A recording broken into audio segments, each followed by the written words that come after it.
नमस्कार खबरों के इस बुलेटिन में तुहाडा स्वागत है। मैं तुहानूं पहला पेश ने चोणवीआं खबरां। प्रधानमंत्री नरेंद्र मोदी ने वीडियो कॉन्फ्रेंसिंग राही बिहार विच बनाया गया कोसी रेल महासेतु राष्ट्र नूं समर्पित किया। इस तों इलावा कई होर महत्वपूर्ण रेल प्रोजैक्टां दा उद्घाटन किया।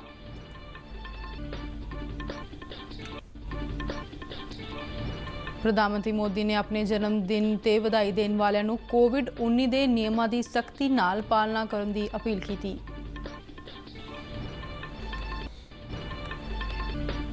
राष्ट्रपति वालों हरसिमरत कौर बादल का केंद्रीय मंत्रिमंडल तो अस्तीफा मंजूर। केंद्रीय मंत्री नरेंद्र सिंह तोमर नूं उन्हां दे मंत्रालय का वाधू कार्यभार सौंपया गया। पंजाब तो राज सभा मैंबर शमशेर सिंह दुल्लू ने सूबे विच नाजायज़ शराब कांड का मामला सदन में उठाया। केंद्र तो शराब कांड मामले की जांच की मांग की ते प्रभावित परिवारों नूं मुआवजा देने की अपील की। देश विच कोरोना महामारी तो सेहतयाब होने वालों की दर 78.86% हुई। 41 लाख तो वध कोरोना मरीज ठीक होए। मौत दर विच भी लगातार कमी दर्ज की गई। बीते दिन तक 6,15,72,000 तो वध कोरोना नमूनों की जांच। ते हुण खबरां विस्तार नाल। प्रधानमंत्री नरेंद्र मोदी वीडियो कॉन्फ्रेंसिंग राही अज बिहार विच बनाया गया कोसी रेल महासेतु राष्ट्र नूं समर्पित किया। इस तों इलावा उन्होंने बिहार विच मुसाफरां दी सहूलत नाल जुड़े 12 होर रेल प्रोजैक्टां दा उद्घाटन भी किया।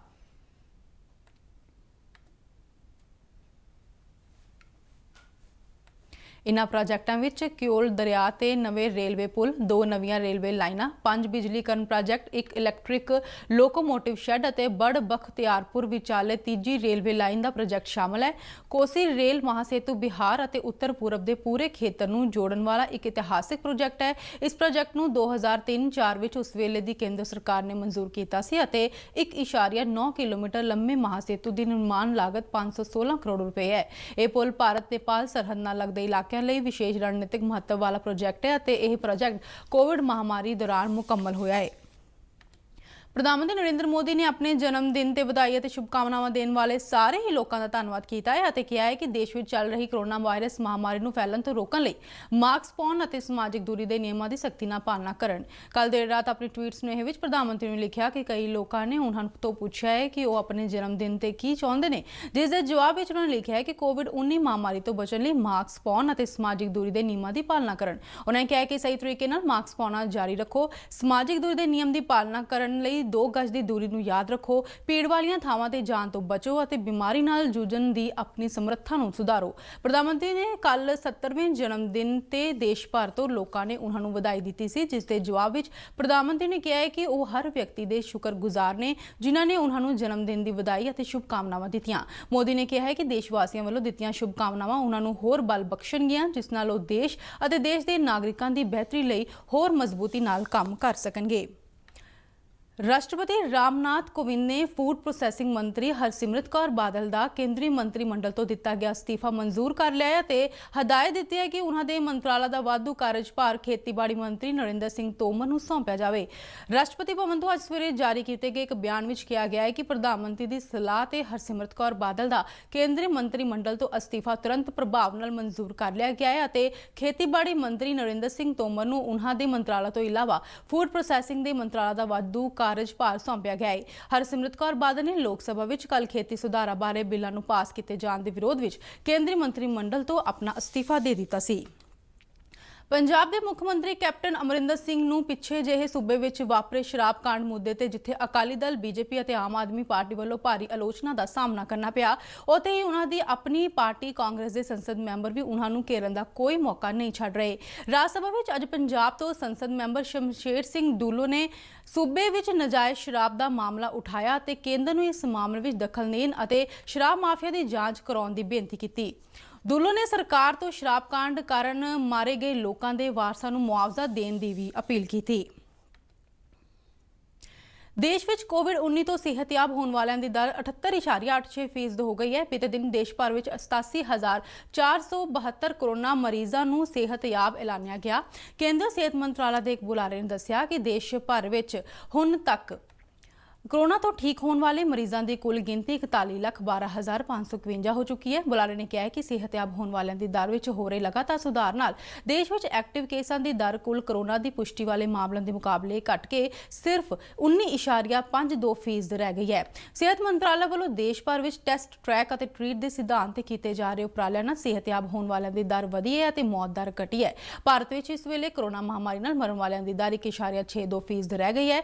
पिछले 24 घंटे दौरान इस महामारी नाल 1174 मौतां होईयां ने, जिस नाल देश विच मरण वालों की कुल गिनती 84,372 हो गई है। देश विच इस वेले कुल कोरोना एक्टिव मामले 10,17,754 ने। उंज हुण तक देश विच कुल 52,14,677 कोरोना मामलों की पुष्टि हो चुकी है। दूजे पासे ICMR के एक बुलारे ने नवी दिल्ली में दस्सिया है कि देश विच बीते दिन 10,06,615 नमूनों की इक्को दिन विच कोरोना जांच की गई और कल तक कुल 6,15,72,343 नमूनों की जांच की जा चुकी सी। पंजाब मंत्रिमंडल ने कल कई महत्वपूर्ण फैसले किए। इन्हां फैसलों में पंजाब प्राइवेट यूनिवर्सिटी पॉलिसी 2010 विच नवीं सोधां करके इन्हां यूनिवर्सिटियां की स्थापना का राह सुखाला कर दिता है। चंडीगढ़ में कल मुख्यमंत्री कैप्टन अमरिंदर सिंह की प्रधानगी हेठ हुई मीटिंग में नवीं सोधां अधीन बहुकारज खेतर वालियां यूनिवर्सिटियां लई उसारी खेतर लई शर्त 50,000 वर्ग मीटर तो घटा के 30,000 वर्ग मीटर और इक्को कारज खेतर वालियां यूनिवर्सिटियां लई एक शर्त 20,000 वर्ग मीटर तो घटा के 15,000 वर्ग मीटर कर दी गई है। मंत्रिमंडल की मीटिंग में ले गए फैसलों बारे जानकारी दिंदियां मुख्यमंत्री दफ्तर के एक बुलारे ने दस्सिया कि यह फैसला मुख्यमंत्री की प्रवानगी नाल मुख सकत्तर की अगवाई वाली कमेटी दी सिफारिशों के आधार पर लिया गया है। एक होर फैसले राही मंत्रिमंडल ने 15वें वित्त कमीशन अधीन पंचायती राज संस्थावां कोल उपलब्ध ग्रांटां नूं पिंडां में साफ पानी की सप्लाई लई पानी के कनैक्शन की तजवीज़ नूं भी मंजूरी दे दी है। सरकार ने 2022 तक वित्त कमीशन दियां ग्रांटां वरत के सूबे के 17.5 लाख घरां नूं प्रमुखता नाल कार्यशील घरेलू टूटी कनैक्शन मुहैया कराउण दी तजवीज़ नूं भी मंजूरी दे दी तां जो पेंडू खेतरां नूं पानी की सप्लाई के टूटी कनैक्शन यकीनी बनाए जा सकन। मंत्रिमंडल ने 15वें वित्त कमीशन अधीन सैनीटेशन लई ग्रांटां दी वरतों नाल सूबे के सारे ही पिंडां नूं अगले 5 सालां विच खुले पखाने तो मुक्त लई स्वच्छ भारत पेंडू मिशन के दूजे पड़ाव विशेष ध्यान देने का फैसला भी किया। प्रधानमंत्री नरेंद्र मोदी ने लोक सभा में कल खेती सैक्टर के 3 बिलों पास किए जाने का स्वागत करदਿਆਂ कहा है कि यह बिल इतिहासक ने और किसानों को खेती सैक्टर के विचोलियां और होरनां औंकड़ां तो छुटकारा दिवाउणगे। एनडीए सरकार की भाईवाल पार्टी श्रोमणी अकाली दल वालों इन्हां बिलों के विरोध में विरोधी धिर का साथ देने ते मोदी ने कहा है कि कुछ ताकतां किसानों को गुमराह कर रही ने। मोदी ने किसानों को भरोसा दिवाया कि फसलों के घट्टो घट्ट समर्थन मुल और उन्हां दी सरकारी खरीद कई तरह के होर विकल्पां नाल जारी रहेगी। प्रधानमंत्री ने कहा कि खेती सैक्टर को हुलारा देने लई इन्हां बिलों नाल किसानों को अपनी फसल वेचण के कई नवे मौके उपलब्ध होणगे और उन्हां दे मुनाफे विच वाधा होवेगा। ट्वीटां की एक लड़ी में प्रधानमंत्री ने कहा है कि खेती सुधार किसानों को अपनी फसल वेचण लई नवीं थावां उपलब्ध कराउणगे जिस नाल उन्हां दा मुनाफा वधेगा। उन्होंने कहा कि आधुनिक तकनोलॉजी नाल खेती सैक्टर नूं लाभ पहुंचेगा और साडे किसान ताकतवर होणगे। लोक सभा ने कल farms produce trade and commerce bill, farms agreement on price assurance और फार्म्स सर्विसिज बिल पास कर दिते सन। ये बिल हुण राज सभा विच रखे जाणगे और इन्हां दे पास होण ते यह बिल केंद्र सरकार वालों लागू किए गए खेती ऑर्डीनेंसां दी थां लैणगे। इस तों पहलां यह बिल लोक सभा विच कल शाम नूं विरोधी दलों के भारी विरोध के जुबानी वोट राही पास कर दिए गए। श्रोमणी अकाली दल के प्रधान सुखबीर सिंह बादल और उन्हां दी धर्मपत्नी केंद्रीय मंत्री हरसिमरत कौर बादल ने जुबानी वोट राही इन्हां बिलों का विरोध किया सी। बुलेटिन के आखिर में 94 खबरां एक बार फिर तो। प्रधानमंत्री नरेंद्र मोदी ने वीडियो कॉन्फ्रेंसिंग राही बिहार विच बनाया गया कोसी रेल महासेतु राष्ट्र दा समर्पित किया। इस तो इलावा कई होर महत्वपूर्ण रेल प्रोजेक्टां दा उद्घाटन किया। प्रधानमंत्री मोदी ने अपने जन्मदिन ते बधाई देने वालियां नूं कोविड-19 दे नियमां दी सख्ती नाल पालना करन दी अपील की। राष्ट्रपति वालों हरसिमरत कौर बादल का केंद्रीय मंत्रिमंडल तो अस्तीफा मंजूर। केंद्रीय खेती मंत्री नरेंद्र सिंह तोमर नूं उन्हां दे मंत्राला का वाधू कार्यभार सौंपिया गया। पंजाब तो राज सभा मैंबर शमशेर सिंह दुलू ने सूबे विच नजायज़ शराब कांड का मामला सदन में उठाया। केंद्र तो शराब कांड मामले की जांच की मांग की ते प्रभावित परिवारां नूं मुआवजा देने की अपील की। ਦੇਸ਼ ਵਿੱਚ ਕਰੋਨਾ ਮਹਾਮਾਰੀ ਤੋਂ ਸਿਹਤਯਾਬ ਹੋਣ ਵਾਲਿਆਂ ਦੀ ਦਰ 78.86% ਹੋਈ।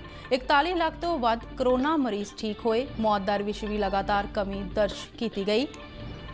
ਬੀਤੇ ਦਿਨ ਤੱਕ 6 ਕਰੋੜ 15 ਲੱਖ 72 ਹਜ਼ਾਰ ਤੋਂ ਵੱਧ ਕਰੋਨਾ ਨਮੂਨਿਆਂ ਦੀ ਜਾਂਚ ਹੋਈ।